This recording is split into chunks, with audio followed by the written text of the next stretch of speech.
अब राहुल गांधी जी क्या बोलते हैं, कब क्या बोल देंगे, अभी आपने देखा होगा किस तरीके से सनसनीखेज जो समाचार उनके सामने आया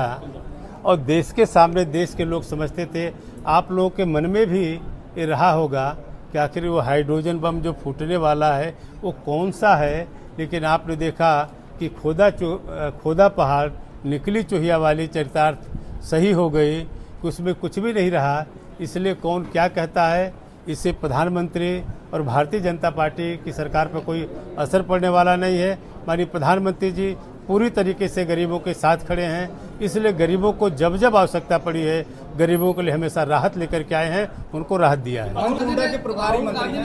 जी, अब नेपाल वाली स्थिति होगी, जेएनजी की तरफ या वोट चोरी हो रहा है, जिस तरीके से इस तरीके से यहाँ की जनता भी सड़कों पर आएगी तभी खत्म होगा वोट चोरी का। देखिए, कौन क्या कहता है, भारतीय जनता पार्टी पे कोई असर पड़ने वाला नहीं है, लेकिन कल से इसको लेकर के जो नेपाल वाली स्थिति पर तमाम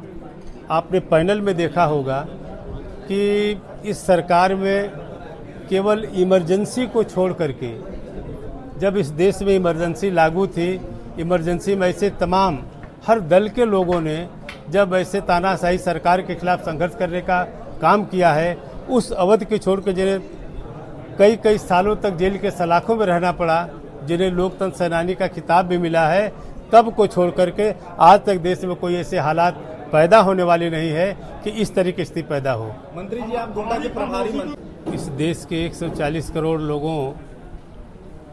जो गरीब लोग हैं, बेबस लाचार हैं, मध्यम वर्ग के लोग हैं, जिनको राहत प्रदान करने के लिए उन्होंने जीएसटी को जो कई स्लैब में था, कई श्रेणियों में था, उन्होंने 2 श्रेणी में कर दिया है। और ऐसे तमाम तरह की सुविधा उन्होंने दिया है जिसकी लोग कल्पना भी नहीं करते थे। और जब से माननीय प्रधानमंत्री जी ने इसका ऐलान किया है, देश के आम जनमानस में, खास करके उत्तर प्रदेश जो देश का सबसे बड़ा प्रदेश है, पूरे प्रदेशवासियों में खुशी की लहर है। और इसमें कोई एक तबका नहीं, जो भी समाज हो, क्योंकि हमारे सरकार ने किसी जात की बुनियाद पर नहीं, किसी धर्म के बुनियाद पर नहीं,